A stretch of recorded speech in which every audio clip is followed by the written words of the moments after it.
Hello, everybody, and welcome to the Sprawl, the GM Prepisode, here on the Shadowcasters Network. Let me know if you like GM Prepisode. I'm focus grouping that one. I just came up with that this morning, and I thought it was kind of clever.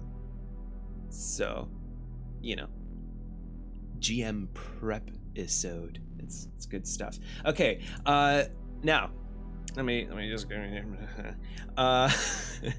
so what do we do here? I'm gonna be preparing the next episodes of GM. Yeah, you think it works? That's good, Cole, thanks. So yeah, I'm gonna be preparing the next episodes of the Sprawl, our Cyberpunk tabletop RPG actual play. I went to Gen Con this past week and I got myself a physical copy, which I'm very excited about. Oh, the green screen's kind of, hold on, there. That's how, yeah. Anyway, it's a great book. It's yay thick, so I have about 200, 300 pages, 250 pages about of content. So, yeah. So if you get a chance, pick up a physical copy of The Sprawl by Hamish Cameron. Yeah, so, and I also got to meet two of our cast members. You have the hardcover. They weren't selling this in hardcover, which was making me kind of sad because I really wanted it in hardcover, but you know, hey, it's okay. Makes it easy to flip through. Yeah, I got the noon edition. I would have preferred the midnight one that's like black pages. I know a lot of people don't like it, but it's easier on my eye. Well, I guess it's not, it doesn't really matter to me. It's good either way. Anyway, so I also got to meet Allison and Myson of our cast, who play Angel and Whistleblower, respectively. And yeah, we got pictures of that up on our Twitter. Allison was also kind enough to take a bunch of pictures of us at the convention. I wish we had done some more like portrait-y kind of photo shoots, but anyway, that's beside the point. Point is, we had a blast at Gen Con, and now it's time to come back. It's been a while since I've done these GM Prepisodes because the previous episode, episode 4, I didn't feel like I needed prep because I had already done it for the mission, and then we were like on and off. Gen Con took up a show date, and so we've just been kind of like, you know. But yeah, I'm excited to come back, and let's go ahead and get started. So, we have to think of a few things that have occurred in the past episode. They finished their job, which is great, and they did a really good job, I have to say. You know, they had set up a fall guy, they blew everything up, they escaped clean. Honestly, I'm very proud of this team. They did a good job. But is their employer, Rod Zervis, as proud? So the first thing that I want to do and I want to address is the getting paid move, because their job isn't exactly done. They still have to do a special move called getting paid, and I didn't want to improvise this move. I want to know I want to have an idea of what possibilities they might get themselves into if they mess up this move. So the getting paid move, they have to choose either on a 10+, 3 from the list below, or on a 7-9, choose 1 from the list below. And if they fail, then they have a pretty good shot of getting at least a 7-9, because when you roll getting paid, you add the number of unfilled segments on the legwork clock, which, let me go ahead and pull that up for your amusement. So their legwork clock, they have 4 unfilled segments, so they're getting a +4 on this roll. I think they'll be fine, right? But you never know. Getting a 10+ is kind of rough. So the list below is, it's not a setup or an ambush. You're paid in full. The meeting doesn't attract the attention of outside parties. The employer is identifiable, and you learn something from the mission, everyone marks experience. So that last one, that's if you really want to be greedy and get yourself an extra XP for the job. But, you know. So, oh, actually, you know what? I need to get my notebook for the Sprawl as well. Where here. Yeah. Just want to make sure that I've got everything I need. Okay, so the Sprawl. Here we go.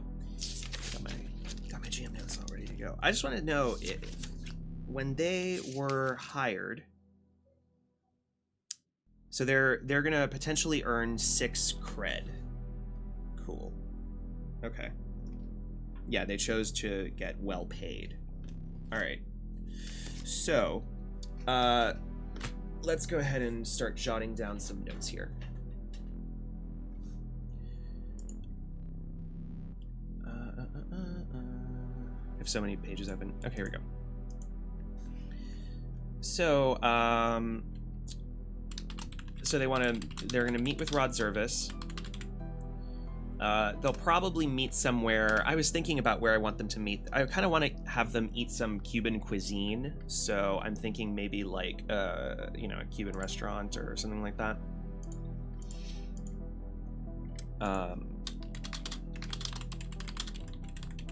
You know, they deserve a good meal, I think.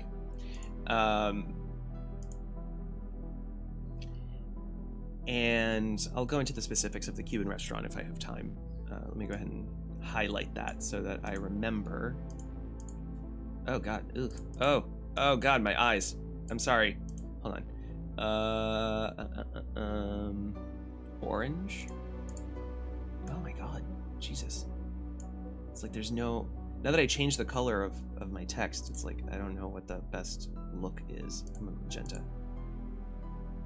Okay, magenta will do. So 6 cred to earn.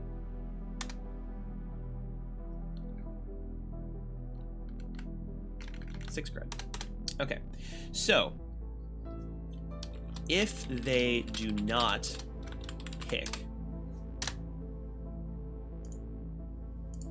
Okay. Hey, Alter Ego, welcome. They can have paella. You know, paella is actually not a Cuban dish, it's a Spaniard dish. Although, you know, we do like paella, don't get us wrong. But, I kind of wanted to give them, like, camarón enchilado. I was thinking about, like, cuisine that they would have, like shrimp in, like, this tomato-y sauce. I think that would go really well. Some rice. And white rice. Okay, so if they don't pick, it's not a setup ambush. So if they don't pick that, let's think about Rod Zervis here. Rod is hey, I see some new faces. Hello. Yeah, about the Sprawl. This is a tabletop RPG. It is a cyberpunk world that we created, and we're set in the Miami Arc Sprawl. So we've got like this really cool Latin upscale fashionable flair, you know, and lots of heat.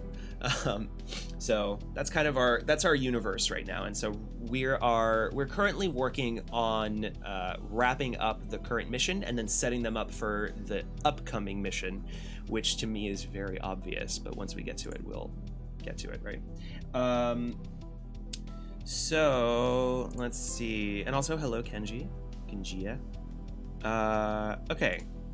If they pick it's not a setup, Rod works for Safety Net, unbeknownst to the team, right? So my first thoughts on this were that if they don't pick this, it's basically Rod is going to sick Safety Net on them. He's going to want to play cleanup crew. And basically, you know, I mean, he just basically hired this team to cause millions in damage to memory gold. I can only guess that he wouldn't be too sad at eliminating this team, because they could potentially, you know, point the finger at him that he's the one that hired them to do it. So send in safety net. I feel like yeah, send in safety net to kill the team, period. I don't think he wants them captured, really. He has no use for them any further. So send in safety net to kill the team, and capture Express and the Gunpla. So he has Geppetto's toy store surrounded, because he really wants Express and the Gunpla. I mean, Express is a fucking prototype, so that they stole from who did they steal it from? From Ziggurat. So yeah, but yeah.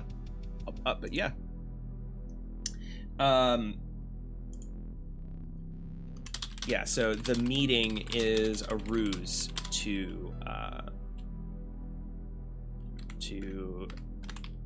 separate the team from the Gunpla, right? If they, yeah, they're all rebel robots. They're not only just rebel robots, they're like sentient now, and they have like needs and desires and stuff. And again, Express is good stuff, so he's worth taking. If they do not pick, you are paid in full.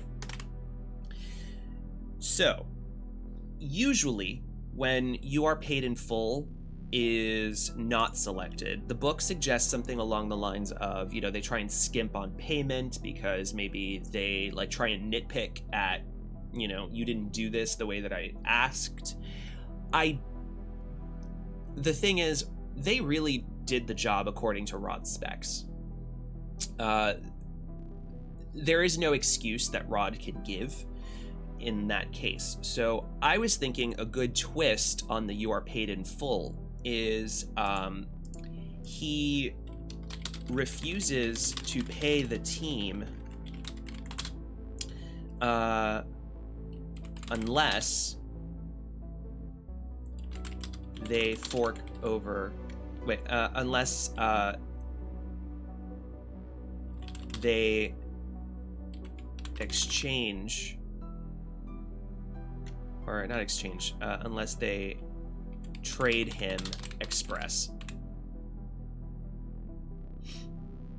So if they don't pick this, he'll pay the team in exchange for Express, and like and it's not paid in full, right? It's like, okay, you did your job, here you go. No, it's you did your job, but now I also want Express. So like they lose something valuable in return, so they're not getting their full payment. You know, that's kind of the way that I'm viewing it. If the team gives him a hard time, he threatens to expose them to safety net.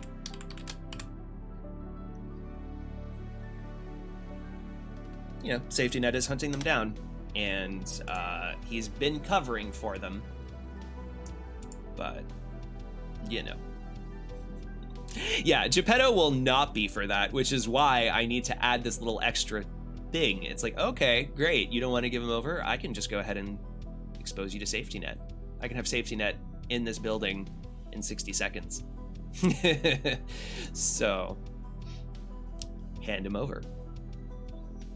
Yeah, I mean, that's probably not going to go very well either way, but so let me also put oh, and he's on a dead man switch, so if they kill Rod, it'll automatically expose. It'll automatically send out a message.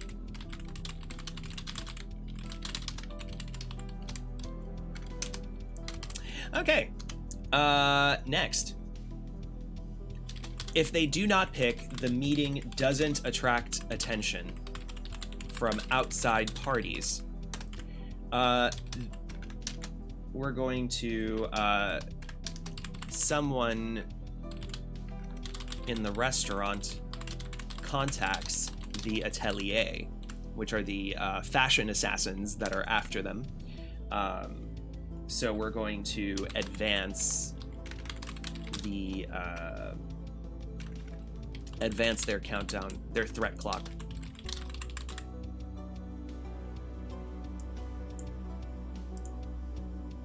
You know. Oh god, that's not a good highlight color. I need to get better at highlight colors. No. I'll just like red. Just red. Okay, that's good. So we're gonna advance our threat clock. And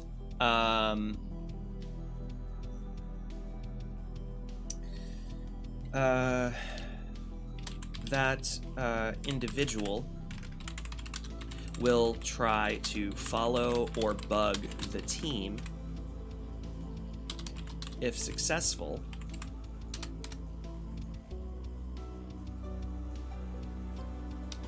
keep advancing their threat clock.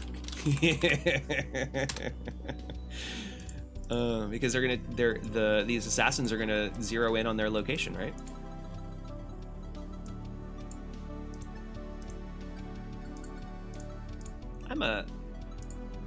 I'm a devious GM, right? Like, it's just kind of it's just my players are really good. They can usually skirt their way around some issues, but anyway, whatever. I like having this here as you know, for us, our audience, to know exactly what they are, how they will fuck themselves if they don't pick these first three things, right? If they don't pick, the employer is identifiable. You know what's interesting too is, like, even at a top success, you only get to pick 3 of these. So, like, something is bound to get fucked up, right? So the employer's identifiable. Chances are they're not going to pick this because they know this guy's name is Rod Zervis, but they don't know who he works for, right? In all of these other situations, I feel like he can get away with basically saying, oh, well, I contacted Safety Net, but not necessarily that he works for Safety Net. So they do not learn Rodrigo is actually working for Safety Net, for Safety Net's benefit.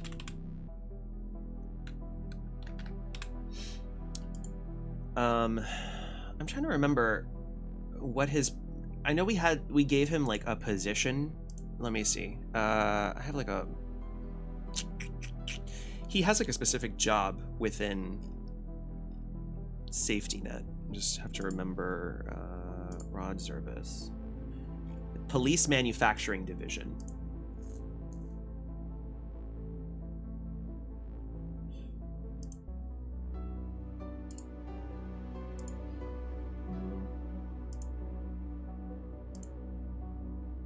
Okay. Let me make sure I put that. Police. So I'm going to add some additional detail, basically. Manufacturing Division. And that the whole thing was to secure Safety Net's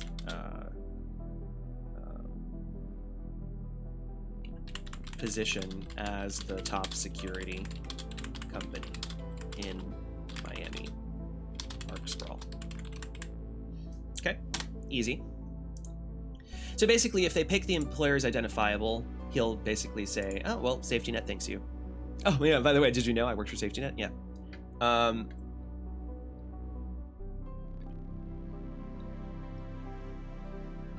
Let's see.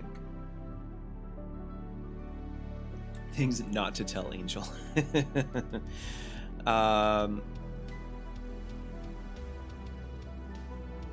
Safety Net mechas. Yeah. Well, actually, this is another thing. I would assume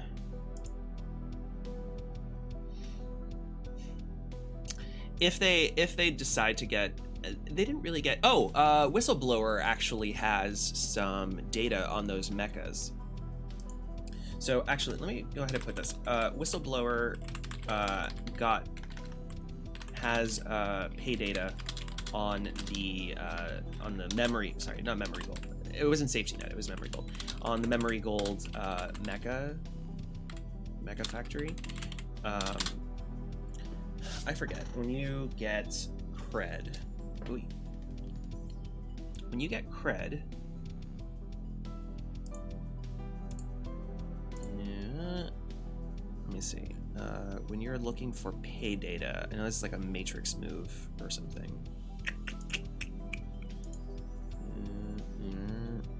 Search for pay data. When you hit the street to sell it and roll a 7 or 9, you choose one fewer result. Okay. So I have to make sure I put that, because I always forget how this works. Hit the street. Roll. To sell. So that might be something that Rod is interested in, right?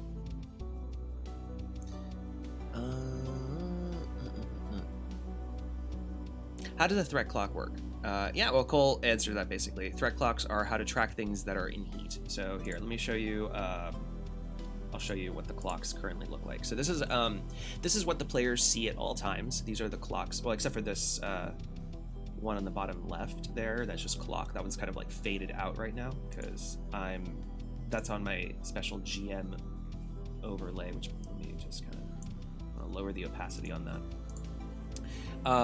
So what you can see right now is there's a threat clock right here on the right, number like the 4th clock. The Ziggurat hired Atelier assassins are looking for Express. Oh, that's interesting. I forgot. Yeah, they're not really looking for the team as much as they're looking for Express. So everyone is still trying to get their hands on Express. Safety Net's trying to get their hands on Express. Atelier is trying to get their hands on Express. And if they fork over... Oh my god. Okay, wow, how did I did not realize this. That's gonna be interesting. I mean, that's okay. If Express is with Rod, the Atelier is hunting Rod. Is ultimately hunting Rod.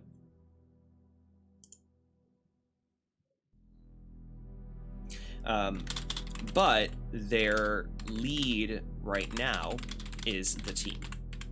So, you know. Yeah, exactly. So they're not very close. They were just recently hired by Ziggurat. So that's why I want to work on advancing their clock some. But I mean, the team is doing a really good job of covering their tracks. So, oh yeah, thank you. I am still on the clocks, which is fine because I can still illustrate some clock stuff. Before I continue, though, there's other phases after getting paid. So after whatever that mess is goes down, there's a retaliation phase, where, let's see, if the legwork clock is filled, which it's not, so we can skip that, so we don't advance relevant corporate clocks. If the action clock is filled, it's not, so we don't advance more corporate clocks. When a corporate clock gets to 1800, the corporation is definitely taken. Yeah, so this is the usual corporate clock stuff. So it doesn't really seem like there's anything retaliation-wise, but let's see. If any interesting hostilities erupted between characters and other parties during the mission, define them as threats and make threat clocks for them.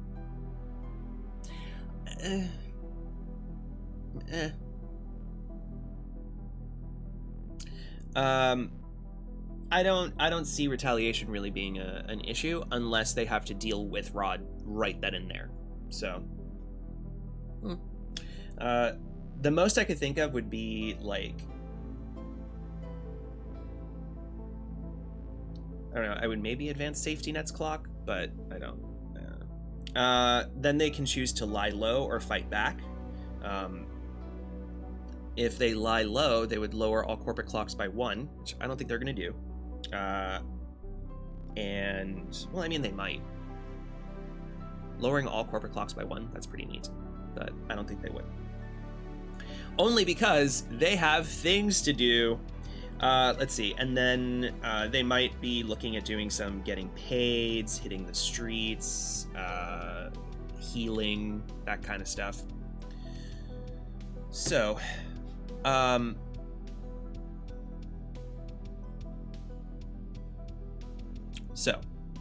we're going to go ahead and swap back over to the mission notes, and I think we're going to start looking at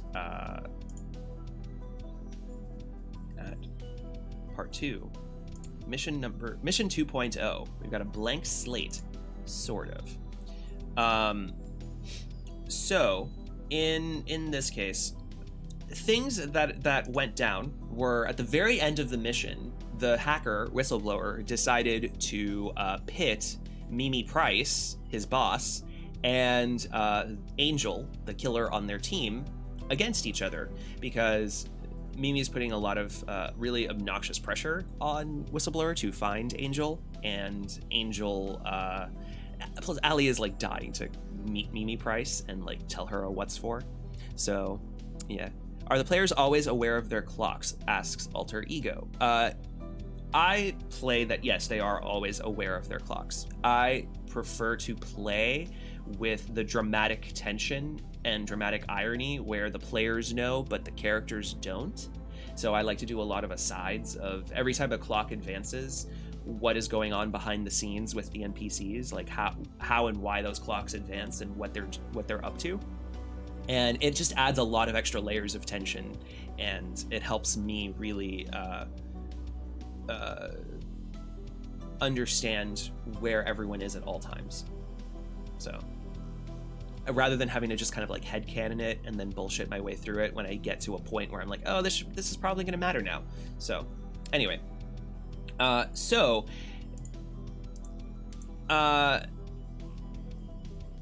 of, actually, now that I mention that they want to, now that I mentioned what's going on with Mimi Price, lie low or fight back, that phase, they might choose to attempt to fight back against a corporation. These are missions. Normally you won't get paid for these missions, but hitting the street creatively may change that. So, we know right now that the mission is going to be to neutralize Mimi Price. That's really it. There's no, the specifics are really up to them. I don't know exactly how they want to neutralize her. Chances are Angel wants to kill her, but I don't know how far the team is willing to go in the sense of neutralizing someone. She's the director of was it security? Hold on, I have to refresh. It's been a while, guys. Characters. I'm so glad I put all of this in my journal. Individuals. Mimi Price. She is director of surveillance and security. That's what I thought. I just wanted to make sure. So, director of surveillance and security at Syracuse. So,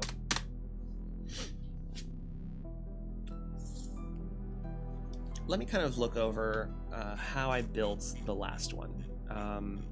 This is all of my previous notes on the last missions. So we have, let's also consider all of this other stuff. So let me go back to like the very beginning of everything. So when I'm starting a new mission, one of the first things I want to start looking at is questions about where everything stands right now. So basically, this is like my lurking thing. So this is for me to know where are we in the current situation. So I'm gonna pull up my. Okay, I'm gonna pull up my clocks real quick here just to remind myself where we're at. So, let's see. All right, so Dynamed hasn't changed, Syracuse hasn't changed, Memory Gold, their corporate clock isn't even really advancing, because they didn't cause the clocks to go up. Ziggurat is not advancing, and Safety Net might advance, but anyway. So lurking. Last we left our heroes. Ziggurat is closed in on Geppetto and the team to take definitive action, but that's actually not the case because we now have Racine de Palma.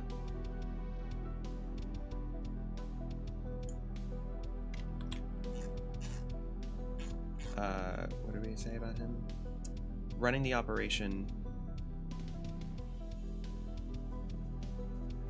Recover Express. Okay.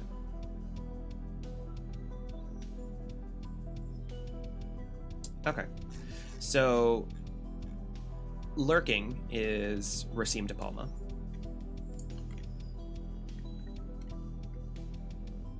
And Ziggurat is waiting for results from the Atelier to retrieve Express, right?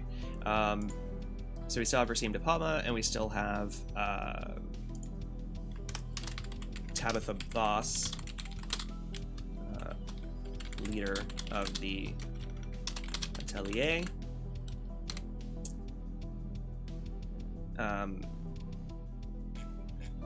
Let me put, I just want to kind of copy paste these people as well. So our assassins.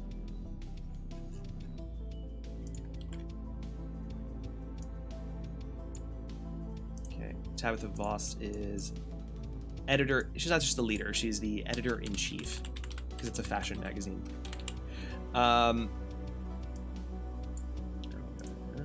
Cool. Okay. So that's what it's currently lurking on Ziggurat's side.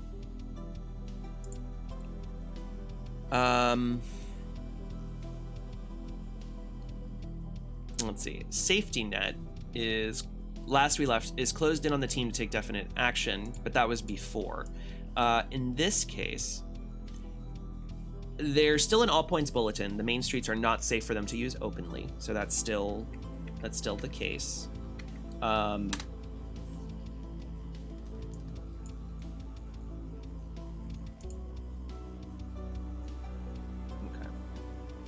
Let me pull up the corporate clock list here real quick so that I know.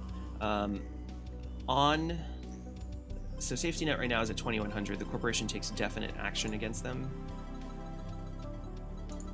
Okay. Yeah, and then Ziggurat is that they hired their best. Yeah, like nothing's really changed in terms of the corporate clocks, so that's cool. So let me go ahead and... Okay. Safety Net is closed in on the team.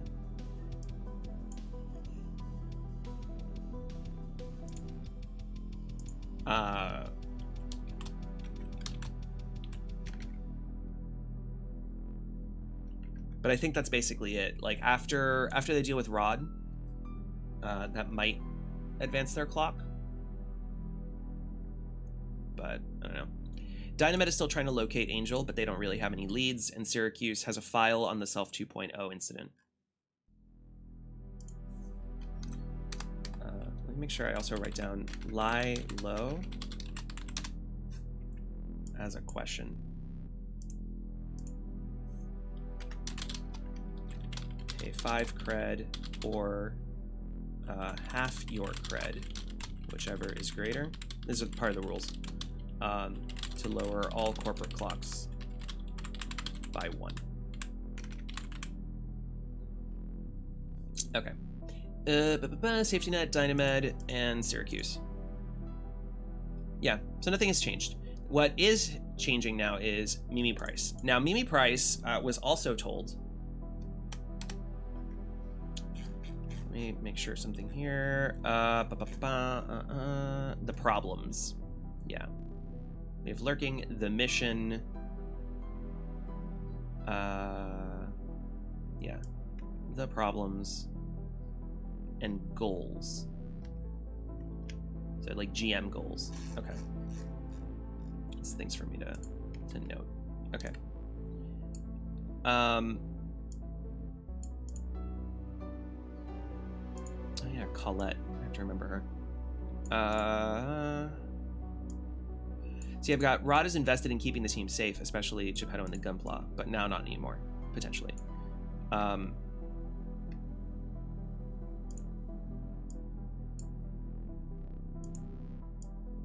This is still a problem for them, really. They have to stay off the main streets.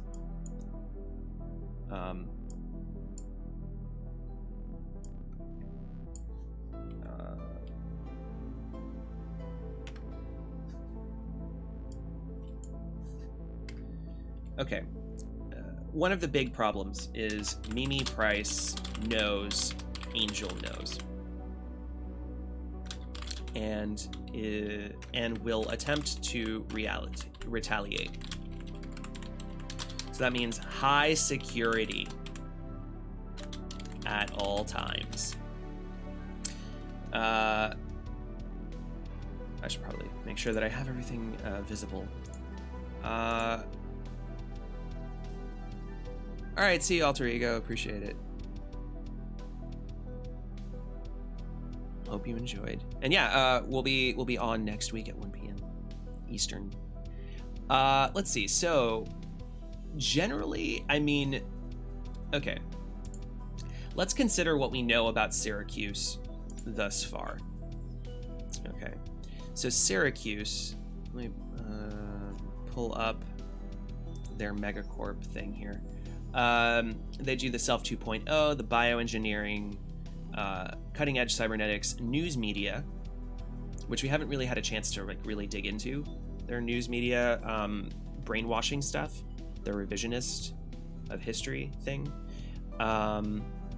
Their corporate culture is perfectionist, controlled, uniformity, voluntary oppression. Their style is smart linked clothing and interior design that's all decided by Syracuse. It's important to keep up to date if you didn't get the memo. They are mandatory trendsetters.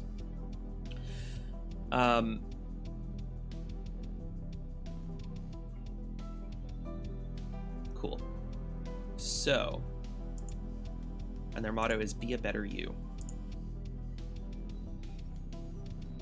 So let's consider Mimi Price.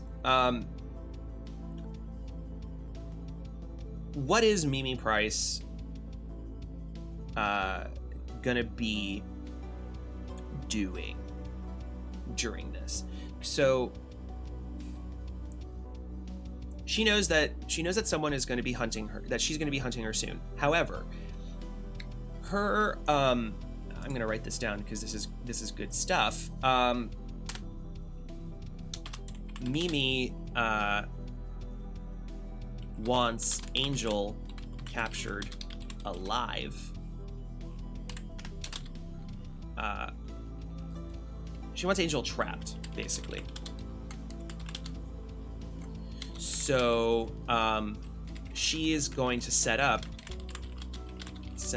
a situation to her advantage. Right? The whole thing has to be a trap. The reason that she wants her alive is so that she can use Angel's body as her new body, because she wants to transfer her consciousness into it. Because those crow's feet. All right. So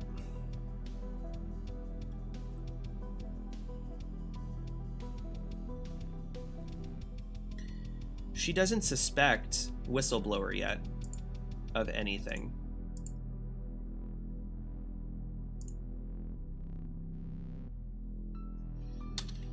And Whistleblower was tasked with setting up or finding a situation where that capturing could occur. So Whistleblower is tasked with intel collection and trap preparation. Which is probably not going to go well for Mimi Price, but Whistleblower, I mean, the reason he even like pitted them against each other was so that he could just get his hands out of the pie, but Mimi keeps putting his hands in the pie and Angel's gonna keep so he's not out of the fucking, he's not out of this quite yet. So there's actually two missions going on, right? There's the team mission of neutralize Mimi Price, but then there's the Syracuse mission for Whistleblower, protect Mimi Price, and capture Angel. Ha!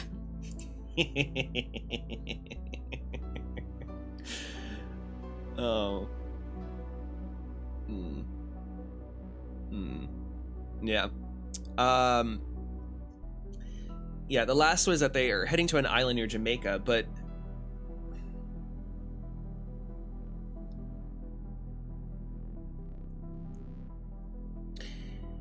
I kind of want to just be like, what do you suggest we do, Whistleblower?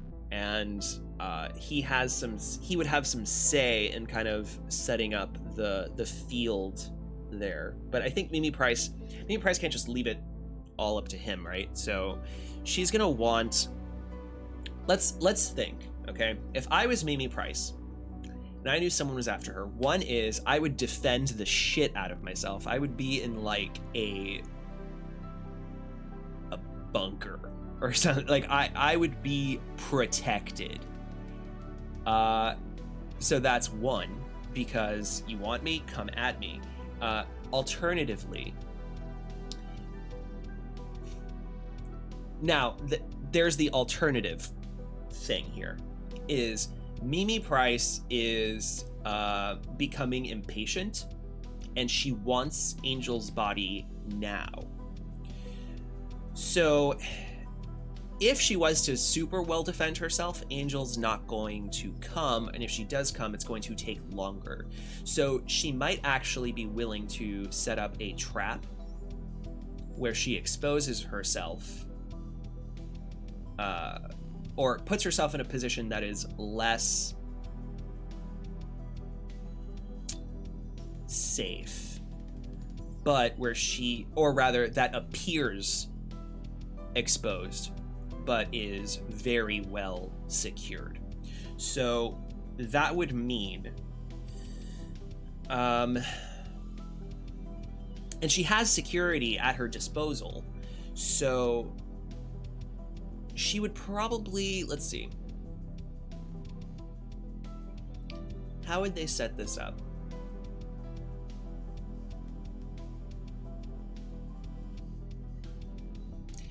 I guess we have to consider a few things here. If originally Mimi had an upper hand because Angel didn't know who she was, and so there's really no, oh, hey Snell, welcome. All that Opti. There's like a whole wall of Opti face chat. I'm just doing some GM prep. Welcome to the GM prep episode. I'm still really happy about that name. You know what? Hold on a second. GM prep episode. I'm just gonna like the GM prep episode. It's official now. You're welcome. Let's see. Let's put 60 font size. Okay, cool. GM per episode. It's now a thing. It's canon. GM per episodes. All right. Back to like being a GM now. So what is chat thinking? I don't feel like she would be in the Syracuse headquarters if that was the case, but I kind of want them in the Syracuse headquarters because Whistleblower is there, and it might be an opportunity for them to actually meet him. Not to mention, Whistleblower set up an exfiltration with his brother at some point, like an emergency if he needs to dip from Syracuse. So I'm wondering if the temptation is like, yeah, come to the Syracuse towers.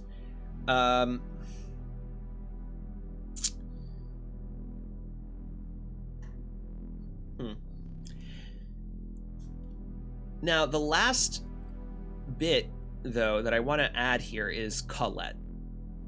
I kind of want to, like, just change tacks, because right now I'm a little, like, I could really set this anywhere, and I think that Whistleblower could have some direction on where this does get set up, right? I mean, like, they basically set up the ambush on the Syracuse and Ziggurat forces, and like set it up so that they would go after each other. So I feel like this is an opportunity for them to kind of set the stage as well. But there's one thing that I want to look at, and it's the Colet storyline. So Colet wasn't really discussed. It's been like brought up here and there. It's been hinted at, but we've never really gotten into who Colet is. So she's there on the right in this plot map, which I haven't updated yet. I have to add like Jackie Wynn into this. Ooh, which reminds me, hold on, let me go back to my mission notes. Jackie Wynn. Jackie fucking Wynn.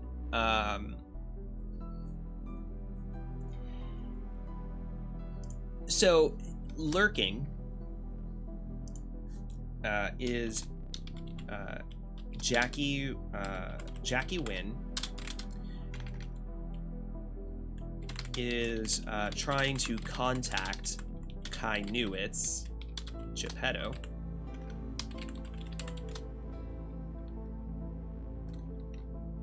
The two.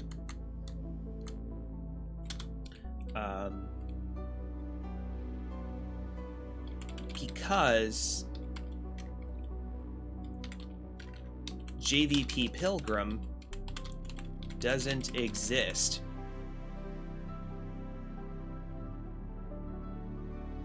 Yet he does.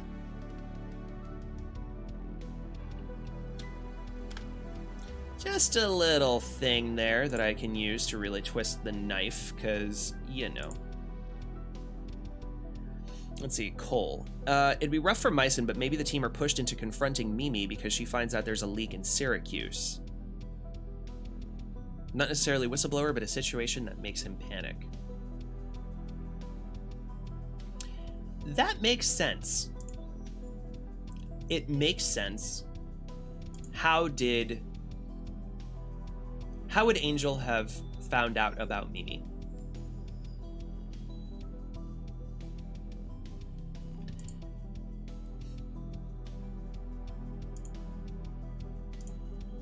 Okay. Whistleblower is also tasked with finding the leak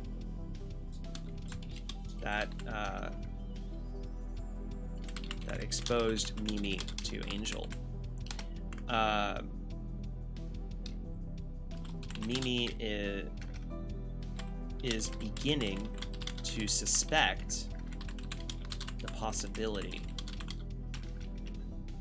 that it could be Whistleblower, as he is one of the few who would know.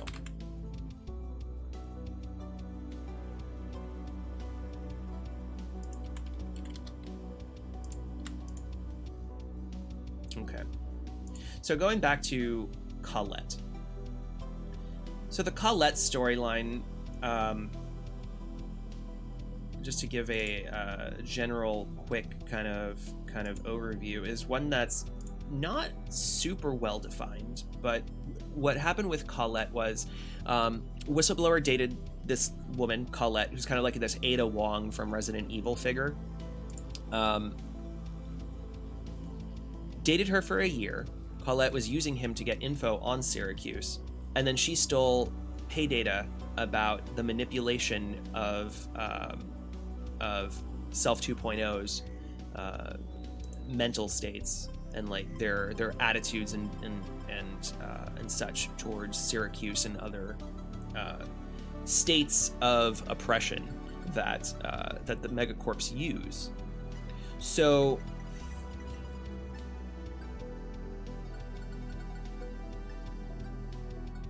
Kenji asks, Angel didn't find some data at the island about Mimi? No.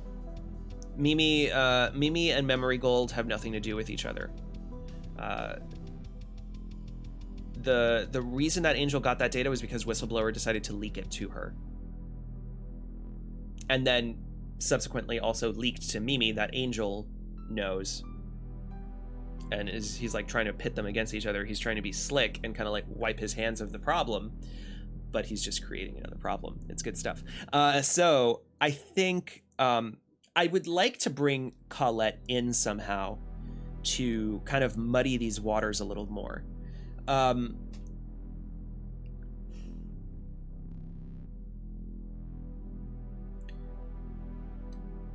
We don't know who Colet works for. That was kind of going to be left. That was going to be kind of just left up in the air. And I honestly, I don't really care who she works for at this current moment. Nothing was really speaking to me. She could be an agent for the government for all I care, right? But I think, yeah, Ziggurat is not on this chart because Ziggurat doesn't really Ziggurat doesn't really super figure into anything. I guess they sort of do, because I should have Express on this map.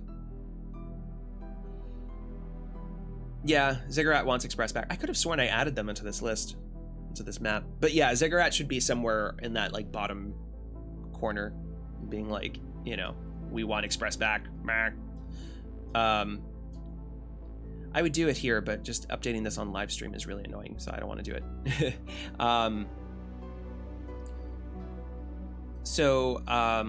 If Colet was to show up again. Now, another thing that happened with Colet, Colet was apparently a friend of Geppetto's as well. So chances are, that's right. Chances are she maybe works for Memory Gold or she was double agenting with them as well.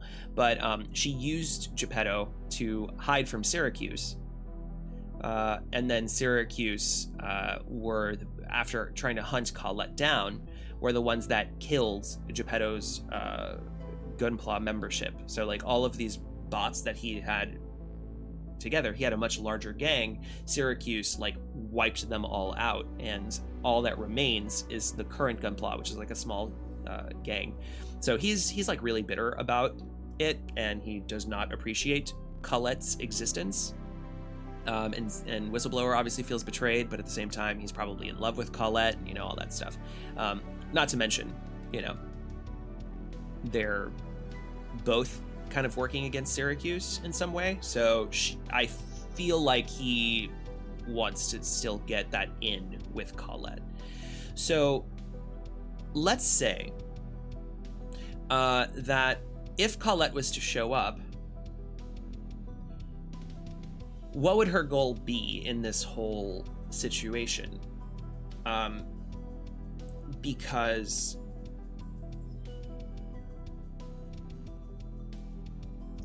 the only thing I could think of would be Colet wants to maybe access she wants to access whatever method that they use to manipulate the 2.0s and their attitudes, for, you know, reasons that benefit some other megacorp or entity, whoever it is that she works for. So if that is the case,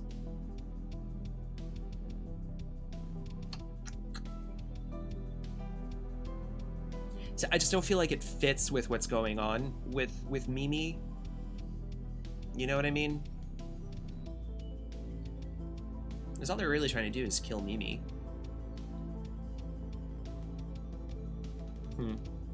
It's a little bit of a conundrum. If chat has any ideas, I'd be happy to take them, because I feel like I'm on the verge of something here, but I can't really fully place it yet.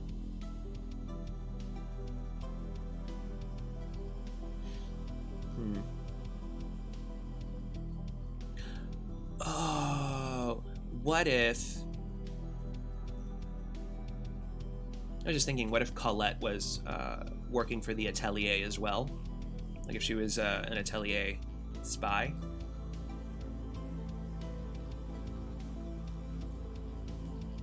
If she was an Atelier spy, then that would start ramping up that clock with the Atelier some more.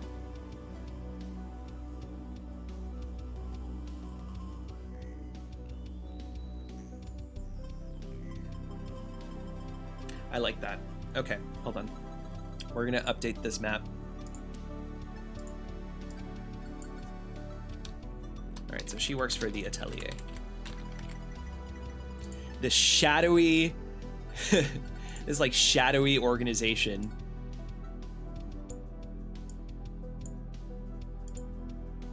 Oh man. Okay. This is when you come up with like these hooks, like these things that kind of like loop into something else, all of a sudden a bunch of doors suddenly open. Well, see, okay, so Cole says an agent separate from the other team. Yes, but not independent or separate of Tabitha Voss, the editor-in-chief.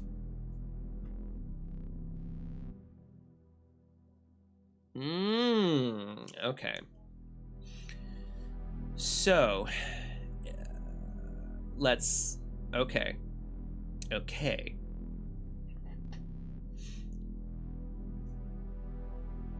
Yeah, I didn't... Exactly, Cole. I didn't spend all of that time creating these awesome fashion assassins for them to not figure into the whole thing other than like a side threat. This needs to be something big. Okay, so let's go back to the mission notes here.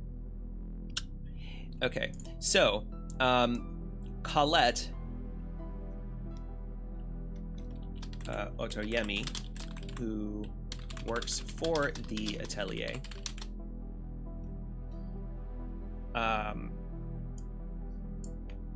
let me put her a little higher up on the list here, because safety net patrolling the streets, yeah, it's a problem, but whatever.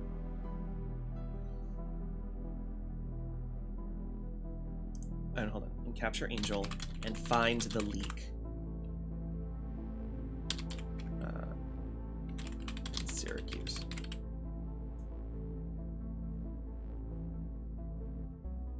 Okay.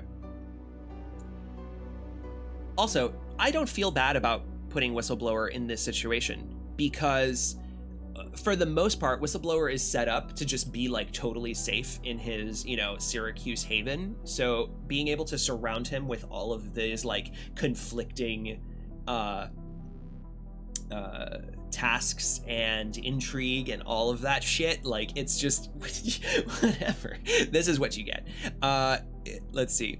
If Mimi starts looking for him, says Cole, if Mimi starts looking for him and Colette finds out he's one of the runners the Atelier are after, just oof. Yeah.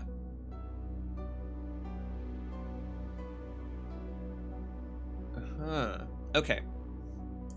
So let's say Colette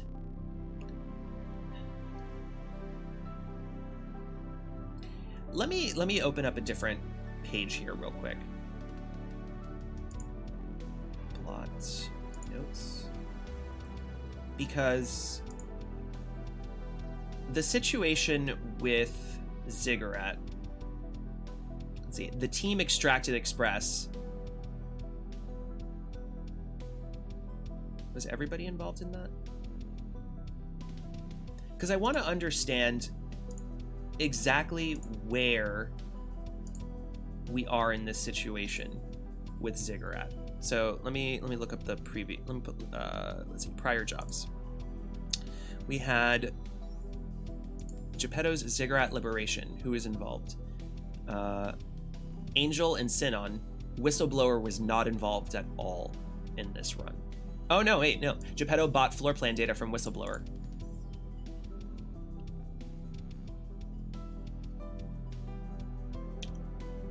Yeah. So all of them were involved in this job. The reason I wanted to know that is because if the Atelier, if Whistleblower was involved in that job, then that means that he's a person of interest to the Atelier, right? So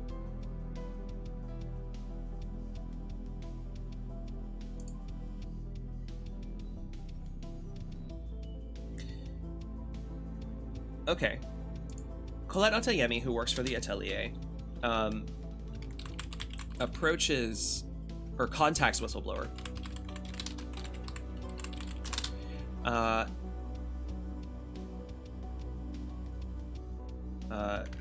to warn them, or to warn him about the Atelier.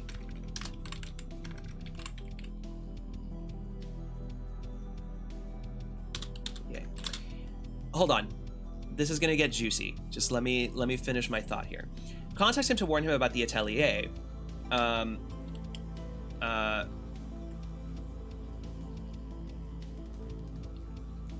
They are they have Ziggurat has a let me okay, hold on. Warn him that Ziggurat has hired assassins. We don't have to name the people, right? Has hired assassins to locate Express, to locate something, some prototype, code named Express, or well, to locate some prototype, right? Because I don't think they would even know that. To locate some prototype,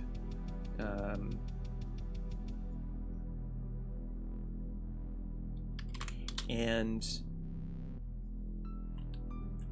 he may be a person of interest because he sold blueprints of the factory.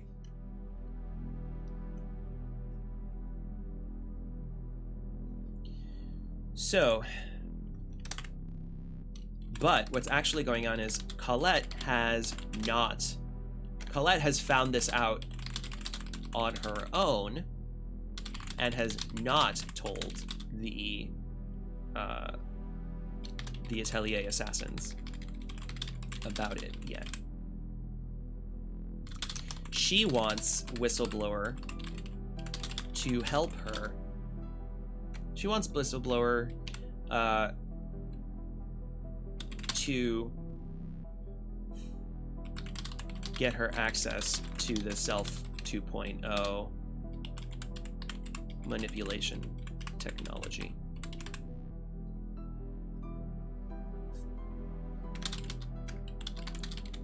And is happy to leak it if he doesn't. I don't know. It's like a contact of hers.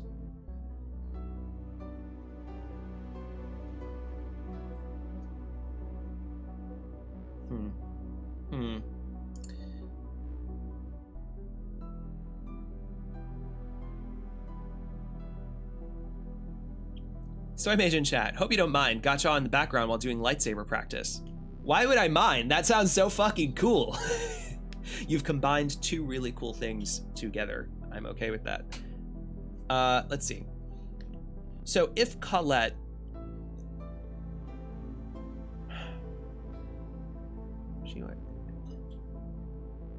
Let me remove this that she has found out on, that she has not told the Atelier about it yet.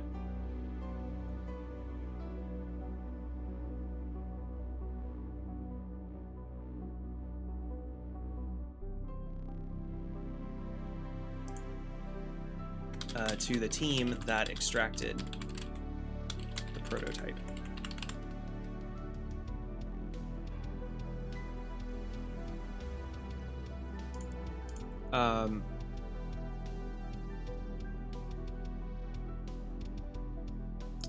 I feel like there's a missing... Yeah, like blackmail seems too far. I don't think Colette... Yeah, I don't think Colette... Whistleblower is going to do whatever she wants. Well, I mean, whatever she wants, really. Because he wants answers. Maybe she's on a job for someone else.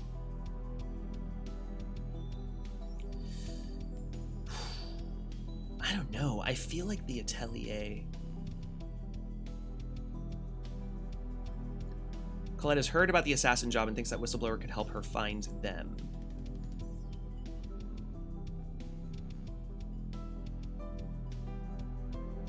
Get her up the ladder. Yes, Colette had all of this info. Like, Colette was being hunted by Syracuse, and she still is. So...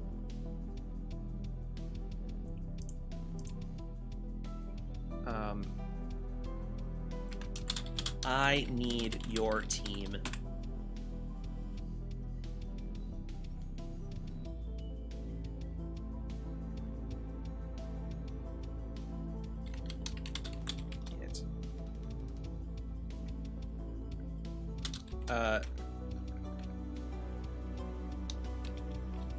To help me access it remotely. Because she's on the run.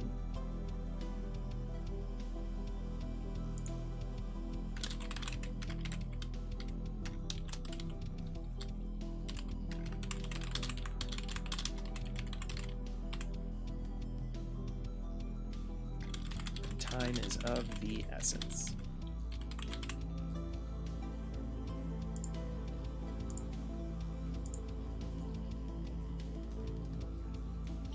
So then this becomes kind of a double job, right? We need to get access to the Self 2.0 stuff while simultaneously dealing with Mimi Price. A lot of balls to juggle for Whistleblower. She contacts Whistleblower to warn him that Ziggurat has hired assassins to locate some prototype.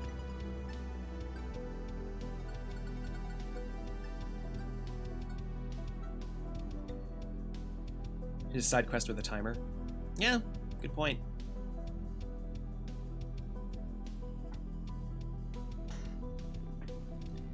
I feel like there's some missing link in here.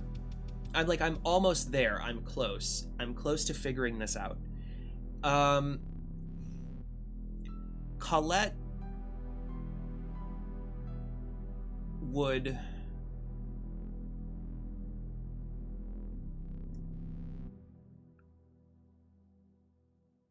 If Colette hires, or if Colette basically, like, right now I don't understand why Colette is going to, well, I guess Colette decides to warn Whistleblower about the assassins like to try and collect some goodwill, I guess.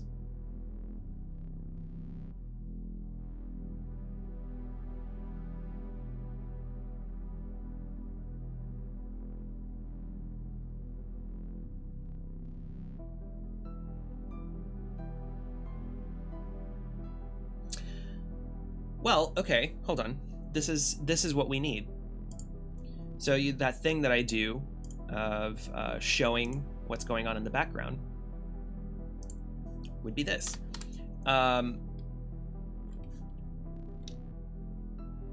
The Atelier finds out about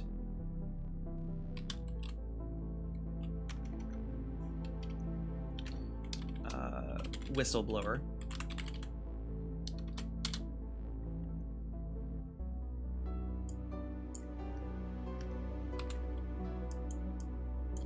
Because he sold blueprints of the factory to the team that extracted the prototype. After doing lots of digging. He sold blueprints of the factory to the team that extracted the prototype.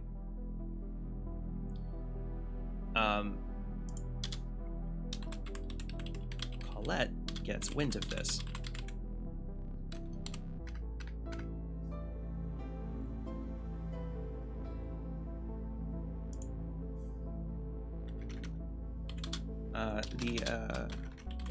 The Atelier assassins, hold on, are contacted, advance their clock.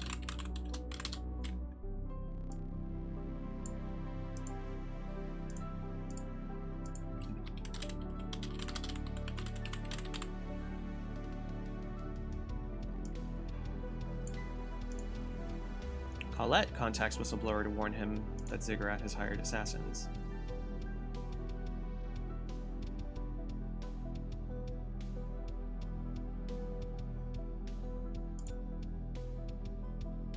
Maybe not even Ziggurat, just that that assassins have been hired to locate some prototype, and he may be a person of interest.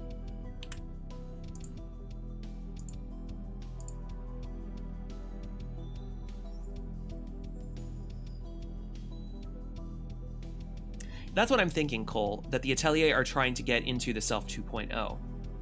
I mean, the way that I see it is, if you have all of these people who can have their brains manipulated, I feel like the Atelier, like anybody really has use for it, right? To have like total control of mob rule.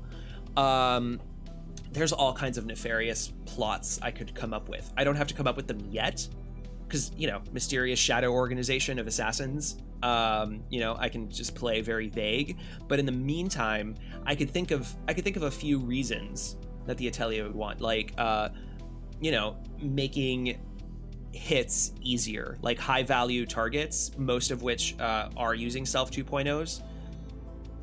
They could be, you know, they could get attitude changes in some way, or behavioral changes that puts them in more compromising situations that makes them easier to take out, you know, and therefore increase their profit margin. So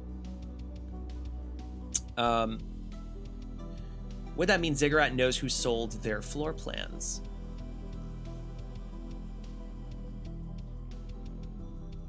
So Mage makes a good point. Yeah, the whole reason Colet gives him this warning is to butter him up.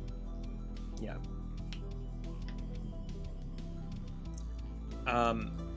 That was my thought process, but I should have said it. But yeah, like it's to ingratiate herself with him. If Ziggurat knows who sold the floor plans,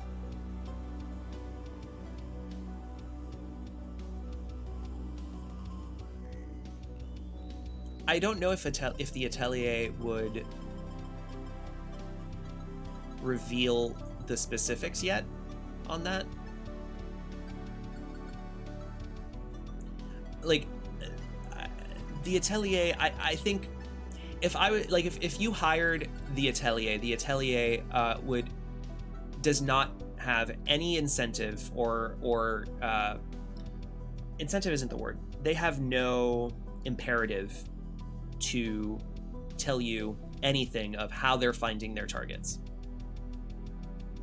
They stay shadowy. You hire them, you say, I want this person eliminated. They say, okay. And then they go, and then at some point they return to you and they say, it's done. So that's why I don't think Ziggurat would know these specifics yet.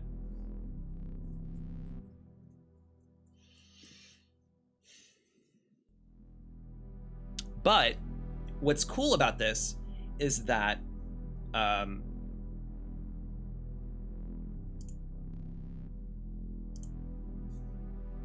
What gets wind of this? They are going to the Syracuse headquarters. Or they're going to focus on the Syracuse headquarters. So that means that they have the Atelier keeping their eye on the headquarters that Mimi Price is going to be hiding out in.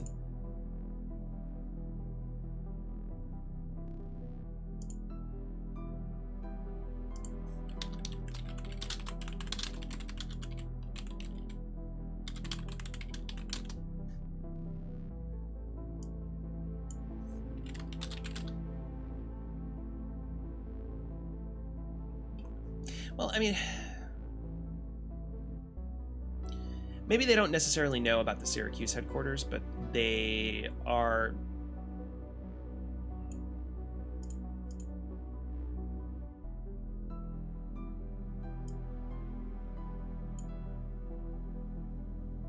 This is like a maybe. I'm gonna put this in like a an orange color or a magenta, just to kind of like, you know, follow up on this. Oh, these highlight colors. Yeah. Because there's some stuff here, I think, that needs to be addressed. All right, I think I have enough for me to... God, my coloring is so bad. Okay, there we go. So I think I have enough for me to kind of toss around the noggin, right? Like, we have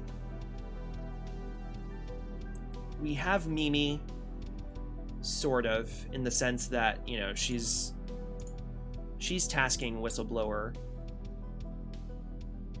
with protecting her and capturing Angel. The team is trying to neutralize Mimi Price, but there's also assassins after them.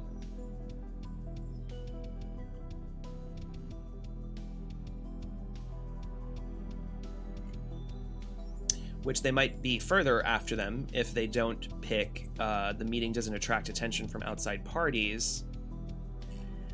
I think there's some good stuff to work with around here. So I think for now, that's gonna end my GM prep. It's a little more loose right now, because I think this is one of those that I need to really, it's a little open-ended. It's more open-ended than normal. I think knowing these circumstances that are happening around the team is going to help me better react to what the team is going to do next. I feel like most of what's going to happen next is going to be in their court. So leaving it like this can only be a good thing. And I'm just going to react as necessary. So I think this works. What do you think? What does Chad think? Let me know. And if you're watching this on YouTube, let me know what you think in the comments. So actually, yeah, speaking of YouTube, make sure you hit up ShadowcastersNetwork on YouTube. That's our channel, youtube.com/ShadowcastersNetwork. That's where we have all of our VODs for not just these GM prep episodes, but also the actual play. And also so if you want to catch up on the actual play, we have 4 episodes so far, and they're all very, very good. So check those out, and also make sure that you come to our next actual play episode next Saturday at 1 p.m. Eastern to see how this all unfolds. See how close I am to see what they do to themselves as a result. Cool. Well, with that, I'm going to sign off. All right, everybody, thank you so much for all of your assistance and for listening in, and I'll see you next week on the Sprawl. Have a good one. Bye.